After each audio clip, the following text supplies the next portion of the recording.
As you pointed out very nicely in your introduction, we are immensely social beings. We use our social behavior to find a partner, to build a family, to build a community, to build our culture.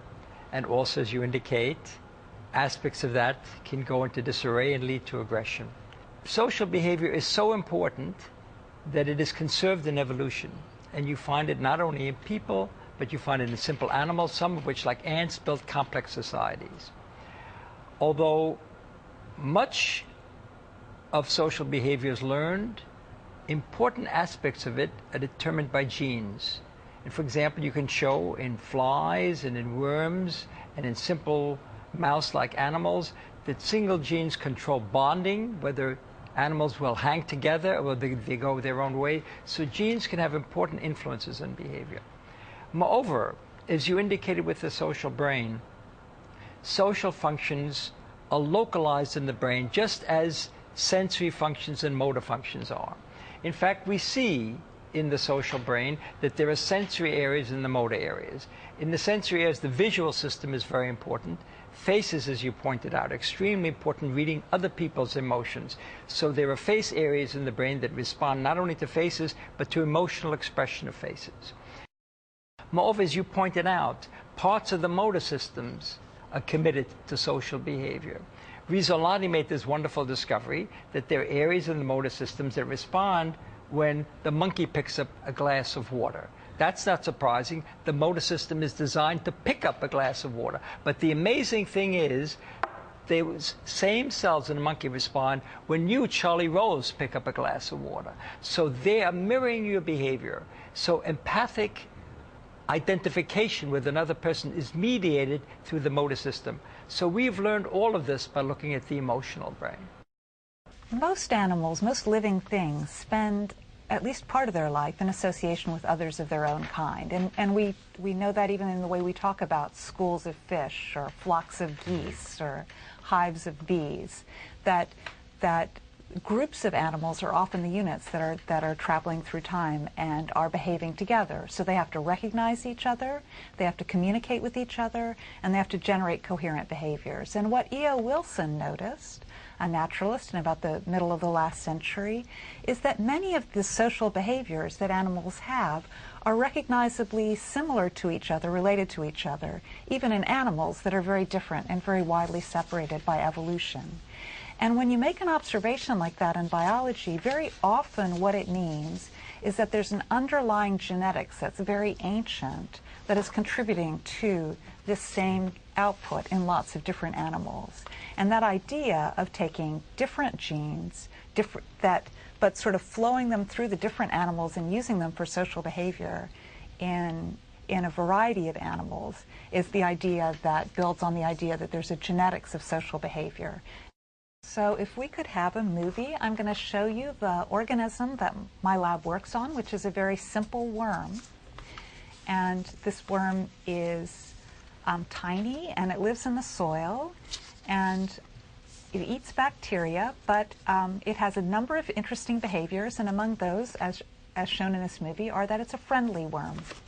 And so if we look at a group of worms together, here we see that the two little white worms are associating with about 10 other little black worms, and they're gathered together into a little cluster of animals. And most of the worms want to spend most of their time with other worms, although sometimes one will wander off and come back and join the group.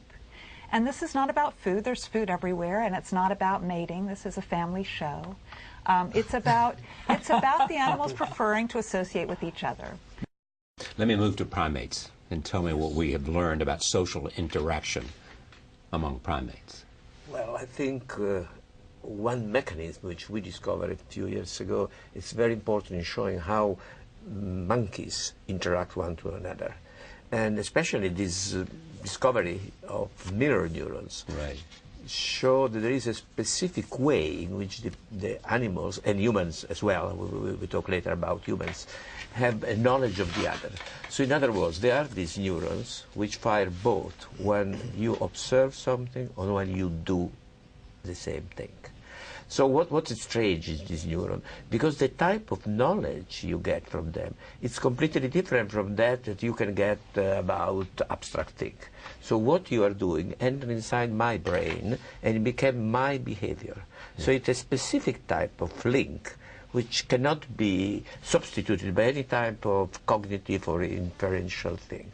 So you do something, enter inside my brain as a motor system, and it's my experience. So somehow we share the experience. That's the novelty of the mirror neurons. Right. So it's not only a way to understand, because then there are many other ways in which we can understand the behavior of others. But this one has this unique stuff that somehow we share experiences. Yep. Giacomo's discovery of mirror neurons is one of the major discoveries of the last 20 years in neuroscience, because it taught us several different lessons. One is, as he indicated, the appreciation that one has in one's brains the capability of understanding another person's action. That when somebody does something, your own nervous system goes off as if you're carrying out the action yourself, although your hand doesn't move. That's number one. Number two, we used to think that the sensory systems and the motor systems are completely separate. This processing of sensory information, your movement, is occurring in his motor system. Right. So a fraction of the cells that are involved in picking up this pencil will respond when you pick up your pencil. It's in the motor system that he discovered this remarkable thing. So he made us realize that the motor systems have sensory cognitive capabilities. It's an extraordinary advance. Okay, but so as we listen every episode to this, I'm hearing certain common themes. One is localization. Absolutely. The cutting edge of where Absolutely. brain research is going, and so Right. is understanding where localization, where things Absolutely. are. The other two is sort of this, as we're discussing here, both from genetic and environmental, and where those things Right. come. You know, and the third thing that I find, you know, is how complex all of this is. So that if you really want to go to really understand it, you have to go to begin with genes where you can isolate, and these are commonalities in every conversation we have. This is why it's so important to have different experimental models. The worm that Corey works on is fantastic in terms of understanding how genes control the logic of neural circuitry, which she has pioneered. Monkeys are terrific because they're the closest things to human. They're non-human primates. So you can study complex things like mirror neurons, which he discovered there. So this is the advantage of having these different experimental animals. Each one can give you a different insight into important biological problem. But there's one other point that I think is important to emphasize. These are very difficult problems. And we're at the beginning in understanding any one of them. So it's really in the last decade or two that the social brain has really emerged in terms of discrete subcomponents. In the last decade or two, yeah. Yes.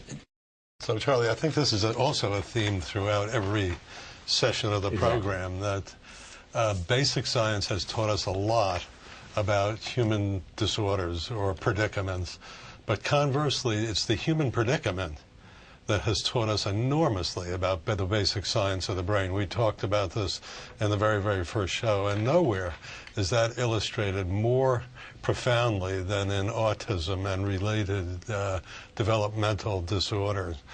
Autism runs the spectrum between normal behavior and, at the other end of the spectrum, really compromised, severely compromised individuals. And talk about aggressive behavior. To the level of animals, animals have fights, and animal aggression or animal conflict is something that is well organized and has rules. It's a way that animals use to allocate scarce resources. So I'm going to show two movies. We've all seen movies on the Nature Channel of elks fighting each other for a female, but these movies will show you that even very simple animals, fruit flies, can show aggressive behaviors. And so these are going to be two male fruit flies, and they're going to be fighting over a food supply. So in the first very short clip, you're going to see one fruit fly decide that the other fruit fly has got to go. All right, the next one? And then in the second video, we're going to see one male fruit fly decide that the other male fruit fly has really got to go.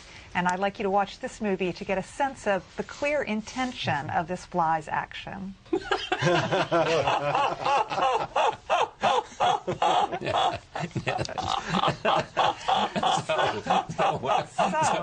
What did we learn from this? You don't want to meet him in a dark alley. So here's an important thing to learn, is that these are not fights to the death. Yeah. So when animals have this kind of an argument, there's a winner and there's a loser, and the loser goes off and to try and find another location to find some food. If these were two males, they might have been fighting about a female instead of fighting about food. But these are orderly ways of determining who gets to be dominant and who has to move on. And in fact, animals will remember this and they will change their behavior. Even pretty simple animals will remember who they lost a fight to. Fish can figure out that if they lost a fight to this guy and an even bigger guy beat up the other guy, the even bigger guy just don't even bother. So this is a surprisingly logical, intelligent way of working. And there's work in animals has told us something, that there is really a biology, that there are chemicals involved in the memory of being a winner and a loser. And that, for example, serotonin, a neurotransmitter, is particularly involved in correctly recognizing whether you've won or lost an argument. And so again, this is a neurochemical that's present in the human brain. There's some evidence that severe disruptions in serotonin systems cause disruptions in your ability to correctly learn and evaluate a situation where there's a potential aggressive interaction. But humans are complicated. We start from children. We learn throughout our lives what the right way is to act within our environment. We are educated for many years until we encounter each other. And we learn that the football field is an acceptable place to give aggression under well-defined circumstances with protective headgear. And we learn that other situations are incorrect situations in which to display them. I don't deny there is aggression and all everything which said in the biology. In biology. But I think we are born to be good, as a matter of fact. See, that's the point I wanted to get to. I think we are born to be good. That makes a very good point. Reinhold Niebuhr, the great Protestant theologian, once said, "The capability of people for good makes democracy desirable. The capability for evil makes democracy necessary." Right. That is, social, very good point. Social custom often determines how we behave. The capability for good may in fact be the predominant built-in mode, but we can be corrupted. Corrupted by social pressure, by all kinds of constraints that society, or by lack of resources. And as you say, if you see someone in pain, you feel pain. But if you see someone angry, you start to feel defensive. And respond. Good behavior around you can elicit positive behavior in yourself. Problematic behavior around you can elicit problematic behavior in yourself. Right. Those are one of the points I want to highlight is that a lot of the mechanisms that we're talking about for social perception can be used for good or ill. So I can try to understand other people's intentions because I want to help them, and we hope that most of the time that's what's going on. But these very same mechanisms are extremely powerful if I want to compete with them. And that's really a developmental perspective on all this. So the reason why autism is such a profoundly difficult thing to understand is development. We're talking about a neurodevelopmental disorder, and things are changing constantly, and we have to take all that into an account. And the question I want to address in the medium to short term is, I think we're in a position where we have an understanding from genetics, both clinical genetics and work in other organisms and from non-human primates, and we can take that information into human neuroimaging, and we can begin to understand the very early development of the social brain and why different social brains develop differently. Exactly, but my dream is to arrive to a step in which I say theory of mind is because it's the following mechanism. It's because neuron A does something, not simply theory of mind. It's the same as Kanner said. But theory of mind means what? Theory of mind refers to the fact that when you and I have a conversation, I have a general idea of where you're going, what you hope to get at, that you have your own way of thinking about a problem. Autistic kids can't get into your brain. They don't understand that you have your own agenda, which is different than their agenda. This is a very profound issue. It's a matter of belief. When do children develop an idea about false beliefs, that other people may believe things that are different than what they believe. It's different than a shared emotion. A young child will smile when you smile, or they'll frown when you frown, but to appreciate that the person you're looking at may be thinking about something that's different than what you're thinking about is a very late developing and very profound skill. And a key concept that can relate back to aggression is understanding that another person's belief may be different from yours and different from what you know to be reality, at least your belief of what reality is. When those two things disagree, that's an opportunity for conflict. The point to take away is that our brains are not calculators where you punch in a bunch of numbers and you get a number out at the end. Our brains are ourselves, and they incorporate what's important and how we feel, and they give you different kinds of responses. And one of the most important things for us is each other. From the moment of our birth, the most important aspect of our life is our ability to predict and affect the behavior of others. And so this is a big part of what it is to be human. And I would say that the question I would like to understand is how a biological system can do something so remarkable. Well said. Eric? I think there's sort of two themes that struck me that have come out of this discussion. One is how important it is for biology, for our understanding, of using a number of different experimental approaches, including different organisms, varying complexity from worms to non-human primates to people. I think this is essential, this comparative approach that is critical to understanding behavior, number one. And number two, given the fact that we're born to do good, as Giacomo would have us believe, but we're capable of evil, to understand better how one flips from one to the other, and to see whether we can prevent this tribalism from becoming a dominant force. Wouldn't it be wonderful if we had some biological insight into how to contain that?